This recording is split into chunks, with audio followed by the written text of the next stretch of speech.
It's David. Sorry for the casual nature, but sitting in a hotel here outside of Seattle and just got back in the States a few days ago and wanted to let you know about some of my observations from your course project submissions for week two. I'm in the process of grading those right now, and while it's fresh on my mind, what I wanted to do is give you some updates and some tips on how to make your submissions even better. One of the trends that I see in these types of writings is that people are very, very general. And so I still have this mentality that I see sometimes of students who do what they used to do in high school, and they used to just give me book reports. And so what they do is they go out and they find a topic, and then they'll define the topic, and they'll just give me general comments about them. Well, one of the key things in undergraduate work when you're doing this type of work is that you need to really focus on application. General comments are great, but general comments without an application are really not a good place to be, particularly for those of you wanting to go into management or for those of you who are in management now. And so this course project is really designed for you to be able to understand the concept, but also to apply the concept with very specific types of information. So this week we really focused on the economic environment or the external environment in your management training program. And the economic or external environment that you see will handle issues like global issues that include things like war and recession. I mean, you think about some of the global issues that are out there today, and you see global recession, you see global currency issues that are out there. And so while I'm reading many of your papers are very general to say the company needs to make sure that they are aware of the global issues that are out there. Well, you know, yawn, yawn, yawn. I mean, that doesn't tell me a whole lot, nor if you were doing a project for a company or for the company that you currently work for, they would expect something that has a whole lot more substance than just, we need to look out for those. Well, that's why they hired you. That's why you're there, is to tell them not only about those things, but what is the impact of that on your particular company.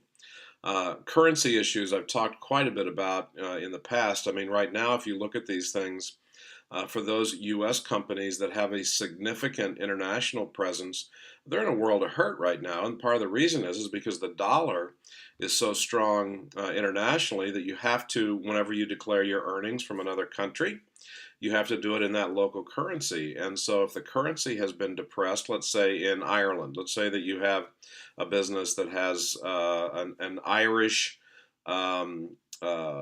subsidiary, and they're over there and they declare their earnings in euros. Well, right now their earnings are going to be 20 to 30% lower, not because they sold less, but because the currency, the euro, has been depressed versus the dollar. And so those are very specific things that you have to make sure that you talk about as you relate to these economic issues. Also, competition is one thing. Global competition is there. It used to be in the past you just had to worry about U.S. providers. Well, think about that if you're a Chinese or an international or even Samsung in China right now, and you have Apple, who has been approved over the last couple of years now. It's taken a while, but by China Mobile as one of the approved iPhone or smartphone purchases for folks in China. Well, they're getting hurt right now. They're getting hurt because of global competition in those areas. Other things like consumer trends. Think about what the impact of the aging population would have on companies like Disney or other people who skew younger. And so if your population is aging, then there is a significant impact that you're going to be focused with on that. And so, again, I say these things so that you'll be able to think much beyond just the concept to say, the company needs to focus on global issues. Well, why? How? Specifically, what do they need to look at? Specifically, what are the things that are key for the company that you're writing about right now? And so you need to make sure you connect the dots for those. Just don't give a general comment, but make sure that you're very, very specific. Think about global environmental issues that are out there today. If you're in businesses that are focused in that area, then what impact does that have specifically for the company that you're working with?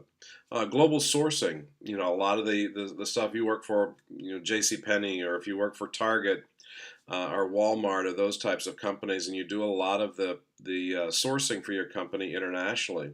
Well, what are the specific things that are of importance for you there? So go beyond, again, go beyond the general comments and focus on those things very, very specifically.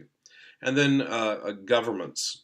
If you look at those things today, governments, for example, in emerging markets, sometimes can be very protectionist, and by that I mean they want to make sure that they focus only on the items that are manufactured in their country, and sometimes they put up tariffs and other types of barriers that prohibit a company from doing business in that country.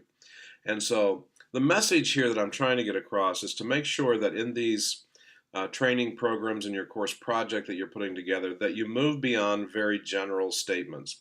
You're going to see comments from me on your papers to that end. I'm going to ask you how. I'm going to ask you why. I'm going to ask you those types of things to help move you beyond just general statements that you're making about those companies. It's not just because I'm being picky about these things.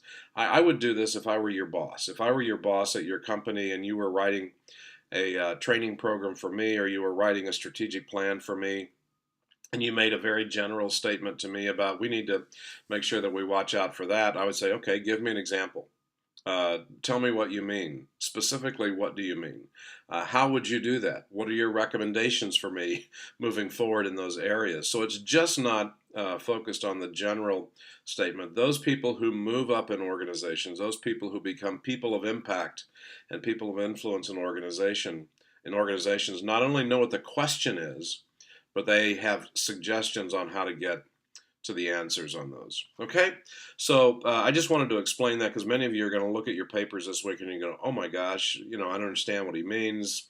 He puts how after every comment that he makes, and so I just want to make sure that I provided this to hopefully answer some of your questions on that. And if you have other questions and you need to chat, please get in contact with me. I would love to chat with you about some ideas and suggestions for your paper going forward. All right, thanks. Have a great day.